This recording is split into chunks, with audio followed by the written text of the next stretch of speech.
Welcome to another video log where today I'm going to give you an update on what we've been working on in the workshop, and we've got some exciting things to show you actually, which will include taking out our 1926 HRD 350 Model 80 and also an aerial cyclone from 1958 from the National Motorcycle Museum. So some interesting things to see. So very exciting. Literally in the last couple of weeks we've finished prepping our 1926 HRD.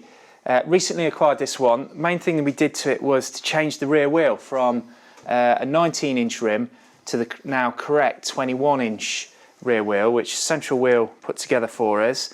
It meant making some adjustments to the mudguard, making the sort of circumference on that larger. So we squeezed the radius in, and that actually pushes the blade out to enable you to fit this larger wheel. There was some adjustment that we could do here as well, which allowed us to do that, and we've just made some brackets at the bottom of the stays just to give the extra clearance. So that's now in. Visually looks great. It rides really nicely with that correct wheel in, so pleased with that. Did notice that it wasn't riding great, the carburation wasn't quite right on it. So this has got an AMAC carb on it, which separate float bowl carburetor, but there's no float needle on these. So it's got a sort of throttle lever, and then it's got a almost like a choke, but in a different way to what we'd see on a more modern carb. So the only really way to change this or to alter it a great deal, because it was running too rich, way too rich, sutting up the plug within 5 miles, you have to physically change the main jet on it basically. So we've taken that from a 30 down to a 27. And a friend of mine, anyone who's got one of these carbs, if finding parts of them are almost impossible. There's a guy on the internet called Joe the Carb. You see him on Instagram. He manufactures new parts for these and refurbishes them, so check him out. He supplied us with some new jets.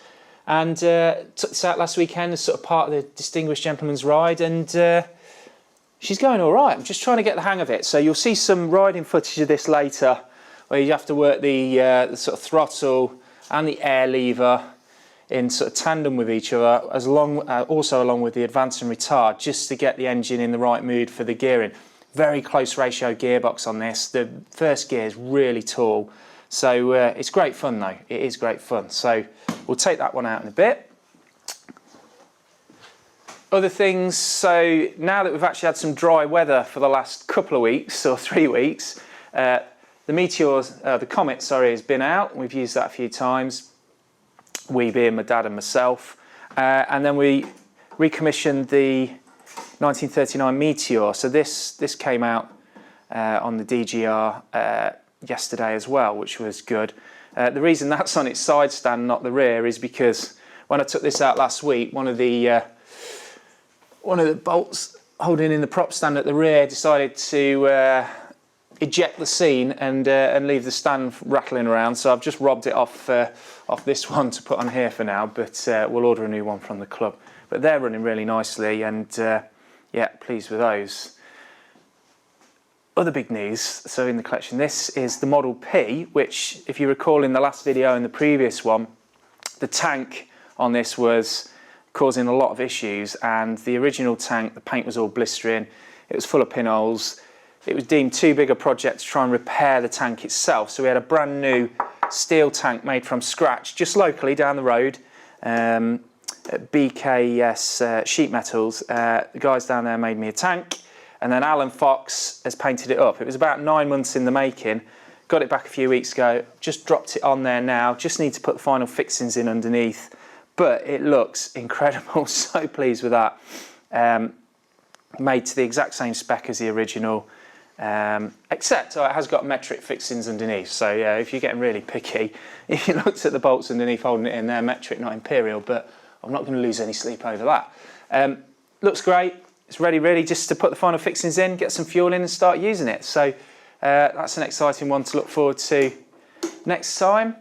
Haven't done anything with these bikes as yet. Getting a new battery for the Rapide so we can get that, because that's got coil ignition, this one. So hopefully take that out soon. The Marini, I have done a bit on this. So this is a 3.5 Strada, 1976.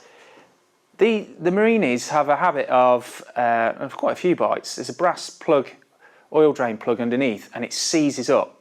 and you just can't get it out. So changing the oil is a nightmare.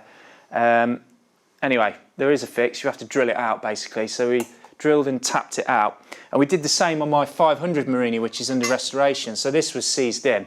So basically the plug in the bottom of the crankcase, half here, which you can see, this is half the crankcase, V-twin.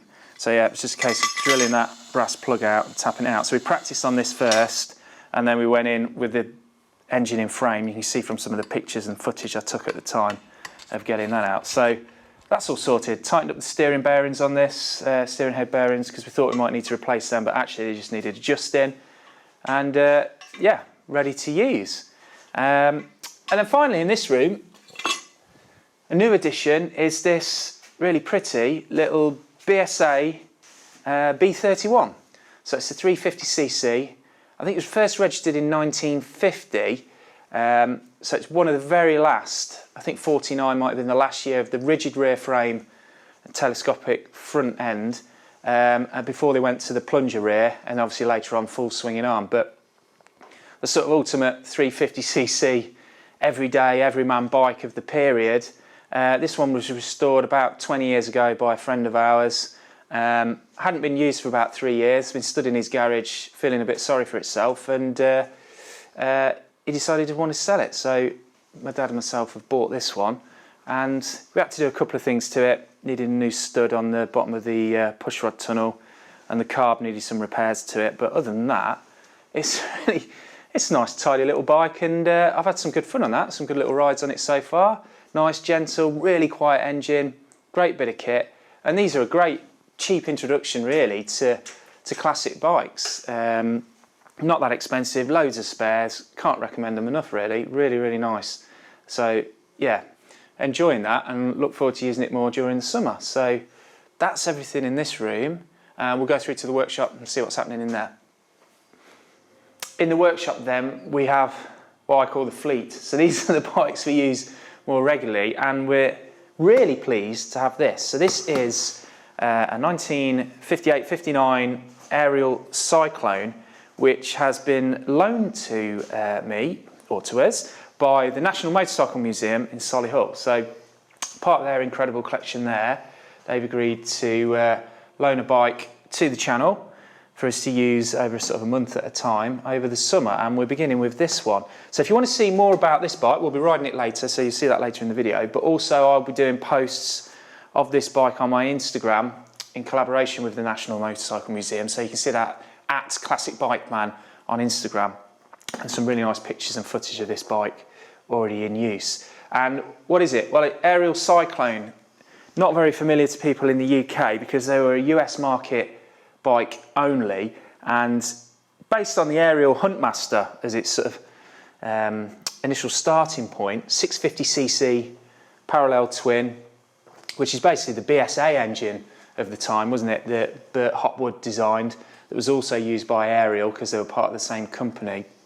But Ariel had their own running gear and different setup that wise, different gearbox to the BSAs as well on these. But they did a hotter version, which was this one, the Cyclone, for the US market, I think for just a couple of years, between 58 and 60. And you basically got higher compression. I don't know whether the carb was slightly different as well, but correct me in the comments below. I'm sure someone will know a little bit more detail. But slightly more higher compression, a bit more speed, a bit more peppy. Different styling as well in terms of these Western or sort of American style bars. You had the chrome mud guards as well. And instead of the sort of dark maroon that you always saw the Huntmaster or the Fieldmaster in, which was the standard Ariel model, these were in this sort of more brighter blood red with black and these nice chrome parts on as well, which, you know, gave it that distinctive styling for an Ariel. Retained the same sort of nacelle that you'd see on the other Ariels of the time, quite neat with the clocks in the top there as well. And this, love it or hate it, vinyl leatherette seat in this sort of tan or cream colour, which was standard at the time, so it is correct, and there was a lot of Ariels fitted with this. I think you could probably have got it in black as well, and I have seen one or two like that, but either way, it gives it a very standout appearance from the rest of the Triumphs BSAs at the time. So yeah, it's an interesting bike, very rare. There's officially, I think, only 160 70 odd of these were made by the factory, and possibly another 70 also produced. So very low numbers, very rare bike, US market only. The National Motorcycle Museum in Solihull have one, and they've lent it to me. And those that know, I'm sure it'll be in the comments, this is the bike that Buddy Holly chose when he'd come back off his world tour, and him and 2 of his bandmates in the crickets decided that they'd ride back from, I think, Dallas back to home. And they chose 2 of the Mad Triumphs, and Buddy chose one of these, and he rode this back. So they're an interesting machine. Other little differences on the aerials. I mean, they've got this actually really nice air box, or filter box here, which is really neat, very sensible, fitted in there. I had an aerial square 4 for a bit, and my dad had a Huntmaster as well for a while, and it's even things like, they have a really nice thread, sounds daft, on the oil filler, really fine thread that comes on up. It takes ages to get it off, but it's just nicely done. Feels quality, rather than just going in clunk. Daft, but that's an aerial thing. You've also got this, on the Cyclone at least, this beautiful Lucas rear light. It's really nicely, just looks so 1950s, but stylishly done, rather than just a square or round. Just looks beautiful to me, that. I like that. And then finally, you always get on an aerial, instead of just having a sort of bell mouth round finish or round section there, they have this flute across the top. So it's raised, slightly raised on the top of the tailpipe there. And that's another little feature that aerials seem to have at that period, and nobody else really. So if you're thinking, oh, what's this mean? So 1 up, it's written on the top there to show that it's 1 up for first, and then it's 3 down on the gearbox. That's on there because this is one of the sort of fleeted bikes that the museum use on their members' ride it days. So you can go along at certain points of the year and ride some of the bikes from the museum. We went on one of those last year, and I can recommend it. It was really good fun. So yeah, check out becoming a member at the museum and see some of the benefits of that, and going and riding some of the bikes from the museum. Now, unfortunately, I think last time, James Hewen, who's the MD there and runs the museum, you can see this is bent, so somebody did drop it, and there's a little mark on the mud guard, but it's not going to stop us taking it out, so we'll be all right.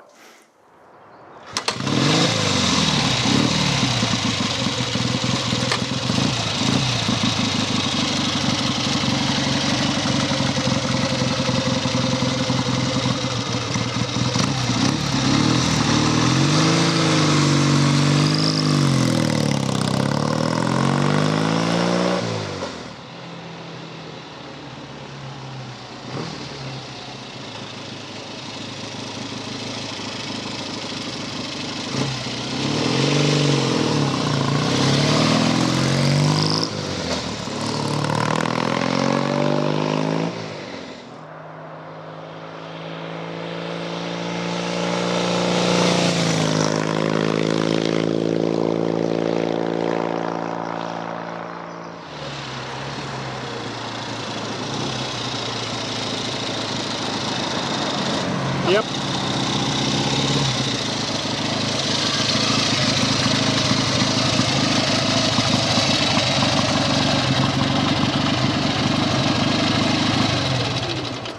How is it? Very pleasant, yeah. It's parallel twin, because it's 650, there's a bit of buzzing through the pegs when you get up the revs, but loads of grunt, really easy with the gearbox and everything, and actually, these bars, these Western US bars, are really comfortable. You can just sit there all day, so yeah, it's not too heavy, it goes well. The brakes are okay-ish, they could be a bit better. But yeah, overall, a very pleasant bike.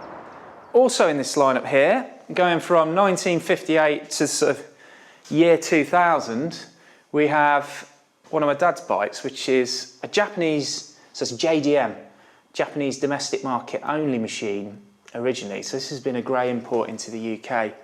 It's a V-twin Honda VRX.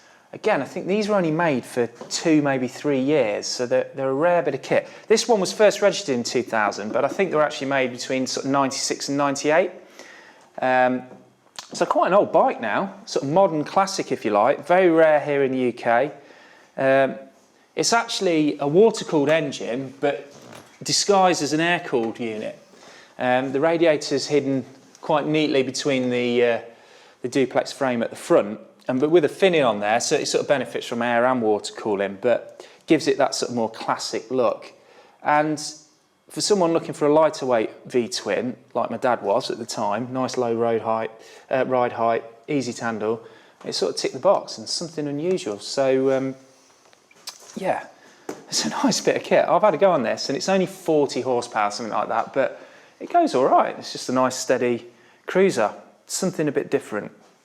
Always creates a bit of attention whenever it's taken out.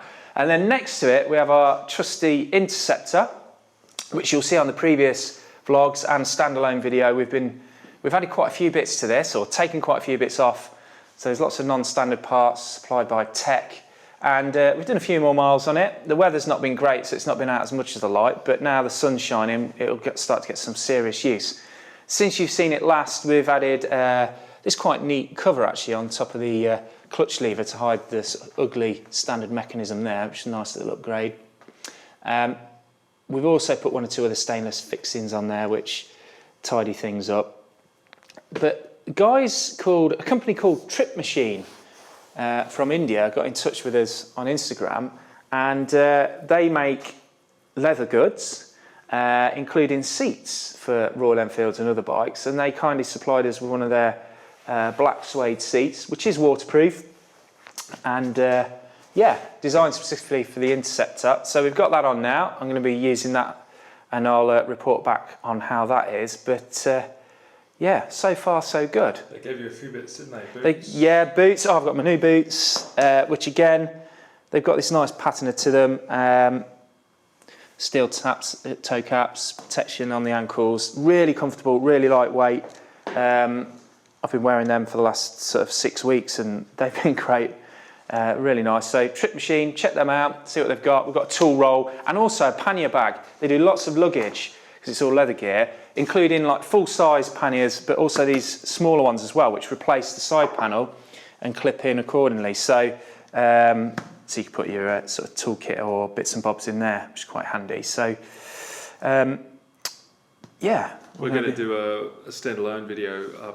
We do a series on that Interceptor, don't we? Yeah, there's separate videos for these, so we'll do an update on this. We've also got some new tyres to fit as well. So Avon have supplied us with some Road Rider Mark IIs to replace the standard.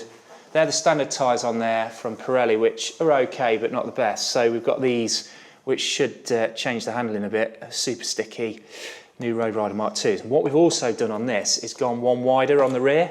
So it's a 130 on the rear at the minute, 130, 70, 18, and we're going up to a 140, which you can do by keeping the same rim. So it'll have a slightly wider tyre as well now, which will, should change things a bit as well and improve it a little bit more. So yeah, thanks to Avon for those, and you'll see that in a separate video. Moving on to the benches then. I'll come on to that actually.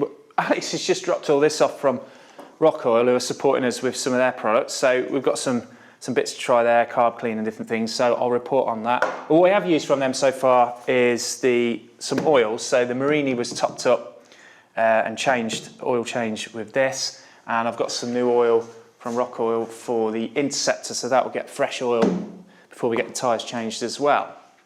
Now, two projects, the main project. So last time, this is the 1931 Vincent HRD with a Jap 500 engine, which has been completely full nut and bolt restoration on this, and then some, because it needed welding on the frame and all sorts. So you see on the previous videos the various states that this was in. Last time you came, it was just the frame. I don't even think the forks were on it at that point. So girder forks on there, engine now in, engine back together and now in, with the barrel on, gearbox in, wheels, central wheel, rebuilt the wheels for us, and they've been done. Back in there, and it's coming together slowly. I haven't really touched it for about the last 4 or 5 weeks, but we're starting to get there. The big challenge is on this, timing it up, sorting the valve timing out. So it's very simple in terms of, you know, you've got a cam here. This is the drive straight off the crank, and then this one is a sort of oil valve, rotary valve that goes into an oil box here. Now, there are dots, as you would expect, single dots on each of these, but when you line them up, they don't they're not right. So I've got like the inlet valve opening on the upward stroke, blah, blah, blah, and it's just all over the place. So I'm gonna have to manually do that. I have got a rather scrappy but very handy copy of an engine build sheet for this type of engine, which does give me, this has been from the factory back in the day, or one of the drawing numbers there. It's a bit difficult to see, but you can see the timing information here. So how many degrees before top dead center, inlet valve, exhaust valve, crankcase release, etc., etc. So using this and a timing disc and just doing it by eye, I'm hoping to, well, not hoping, we'll get it timed up and then we'll put the head on and we'll crack on. So that's the next challenge, which single cylinder, can't be that hard, can it, Alex?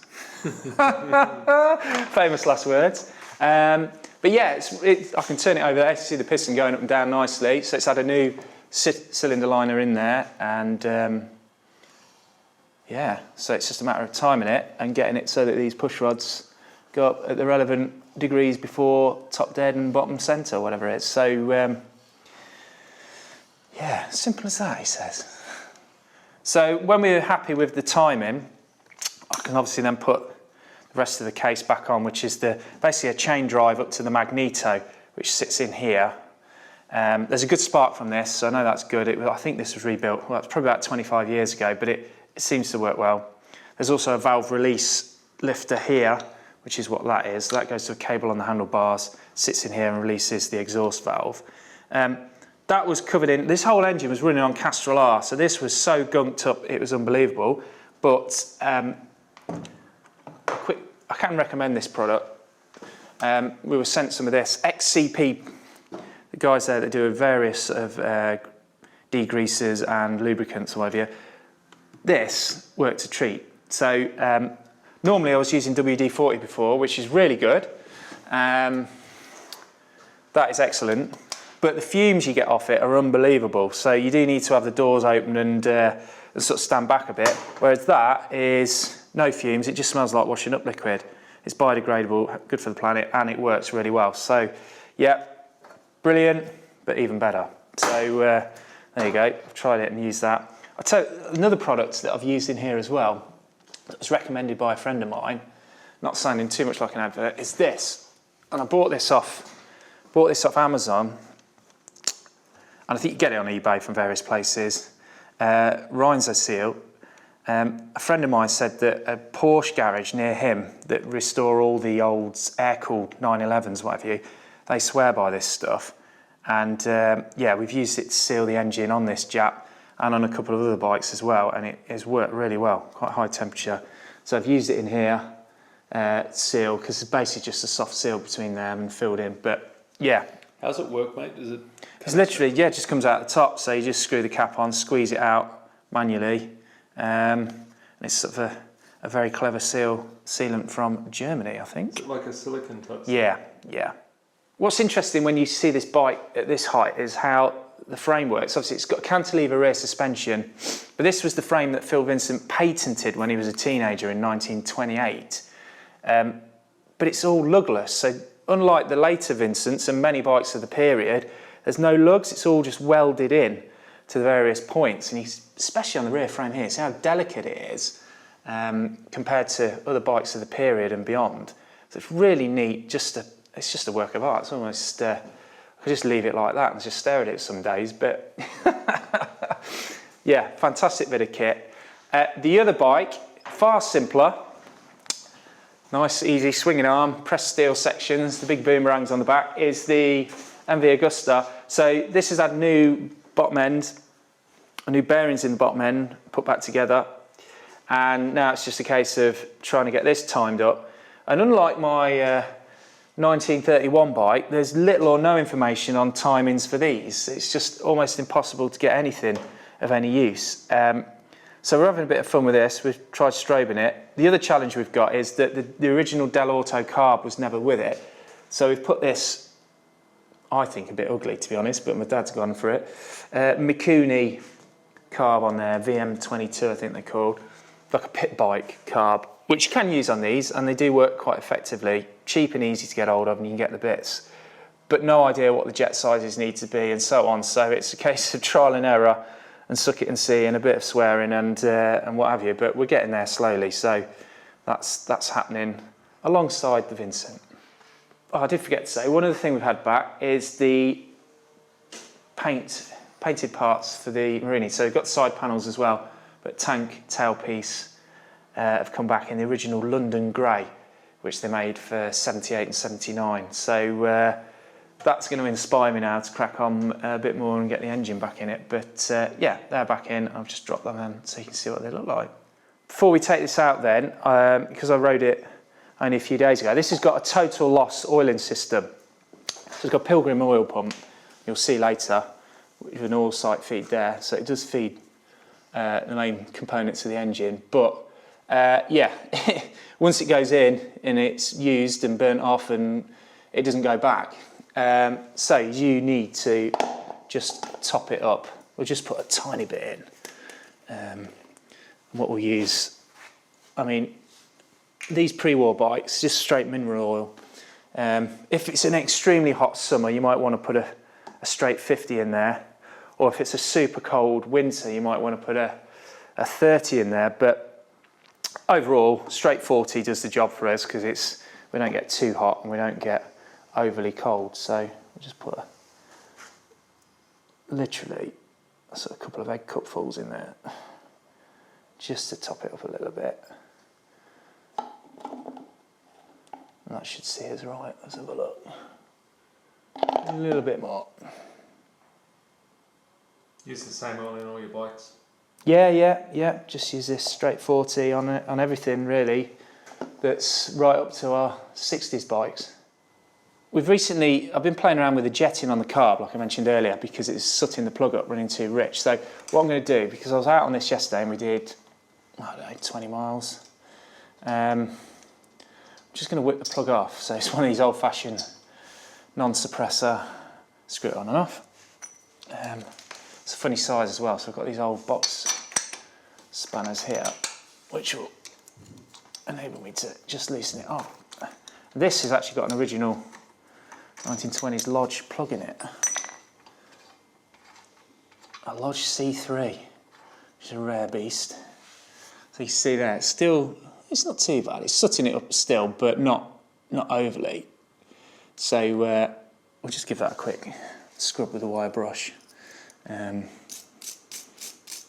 Just clean it off, just to make sure. But that is much improved. Literally, when I was riding before we changed the jet, it was furred up and slightly oily and just horrific, and it was causing me issues. So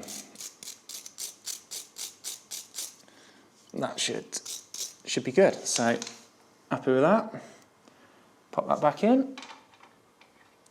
Feel free to comment, but my view on it is I'd rather it run a touch too rich than too lean, purely from a point of it not overheating. But again, with these carbs being old and loose, you just sort of, once you get to a point where it's nearly good enough, or as good as you got to sort of accept it's as good as it's going to get. So I'm happy with that. Tighten that up. There we are. Right, we'll get her outside and fire her up. So start up, oil on. There's two oil feeds to the pump on this. A manual one that goes straight to the crank. We don't touch that, we don't need to. This is the feed to the Pilgrim pump. Want the choke, their version of the choke on, which is at the top there. Just peel it off a bit. This is the throttle lever.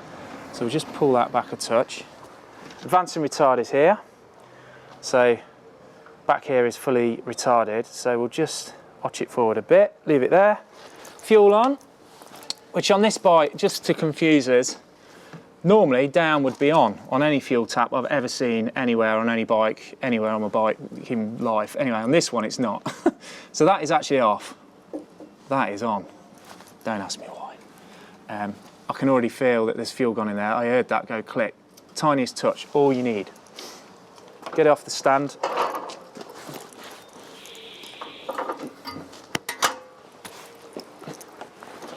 It's in neutral.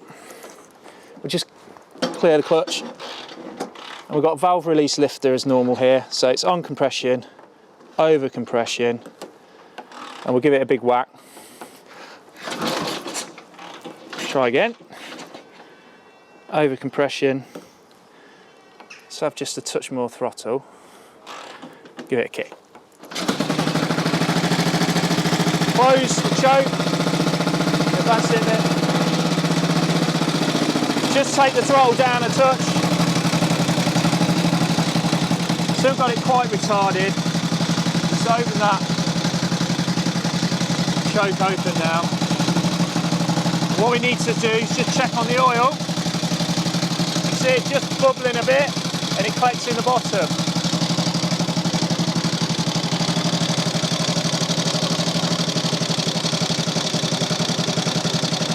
So we're all good.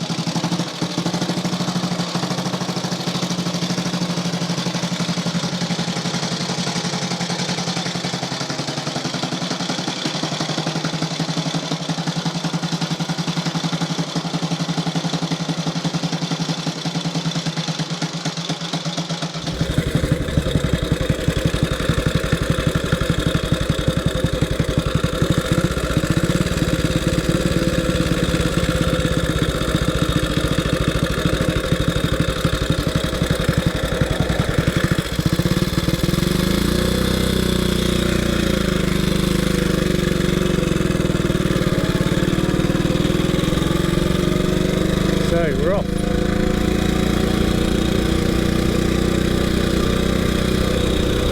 Up in second. There we are. Just retard the ignition a bit until we build the revs up.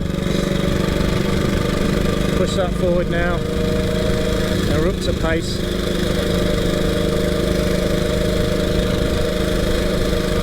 And we're cruising along nicely. Now it's only 3-speed this bike. 350cc, but it's a race-tuned engine, Jap, dog ear, overhead valve, very long first gear. There's quite a big gap between second and third as well. Right, let's see if we can get into third down here. So, throttle lever back a bit, into third, and you feel the difference here, the difference there, the revs drop right back there. Chugging along nicely there, up this hill. Away we go. No speedo on this bike, but probably doing about 50 miles an hour, creeping up towards 55. Top speed 80 miles an hour on this bike.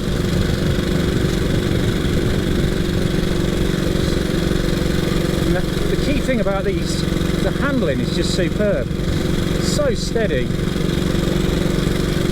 sure-footed. That was the key thing about how Howard Davis designed these bikes. They really did handle well.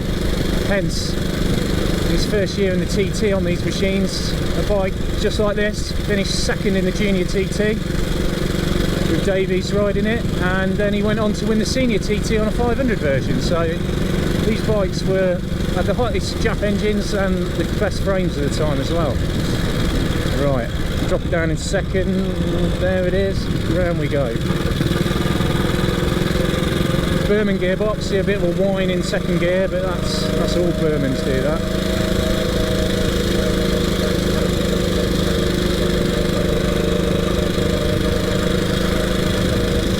So remember, we've got our throttle lever here. This is sort of a choke, it's an enrichener, which you do use occasionally as well, and then advance and retard here on the left. Just come into the village now.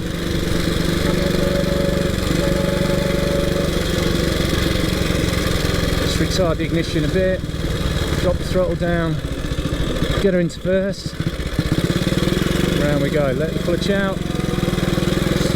Doesn't like hill starts this bike because it's got such a long first gear. Get the ignition forward a bit, just going to turn around this sharp then, here we go.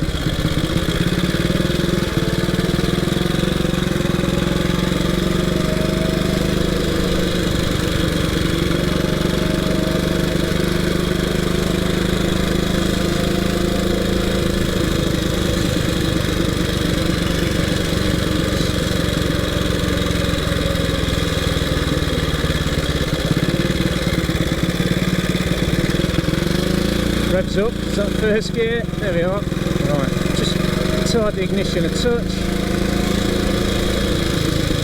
forward, that now, advance it, go to the left.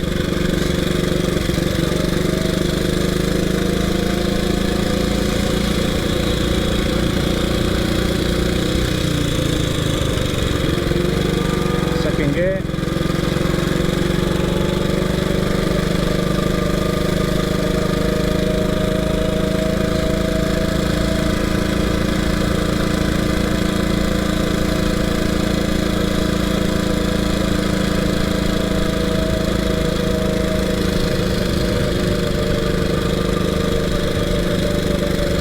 Sharp left hander. Just retard ignition a touch as we go around there.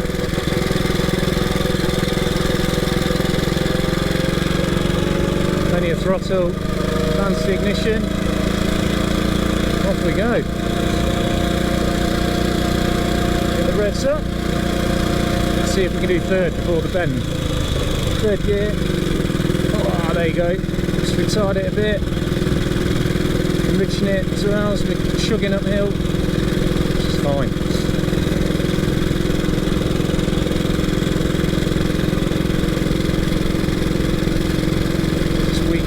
Now, get the ignition forward and off we go.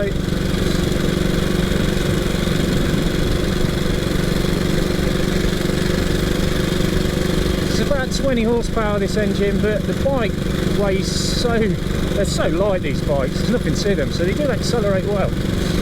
Considering it's nearly 100 years old, they'll sit at 60 miles an hour and cope reasonably well with modern traffic.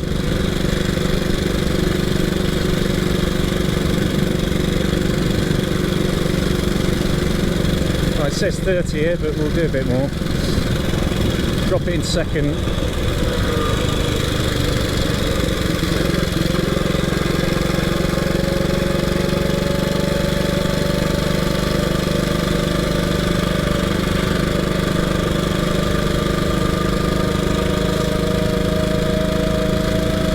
Just climb up the hill. So we're fully advanced.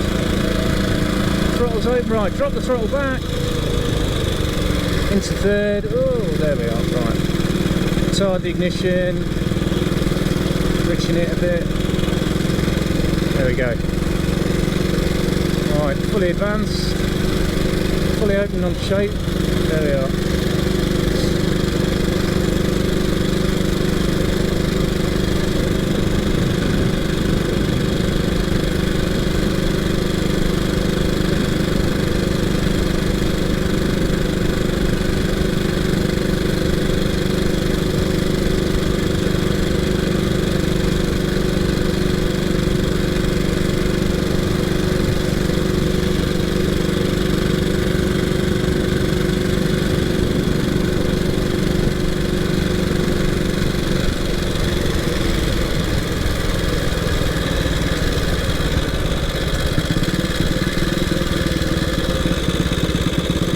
Second into first.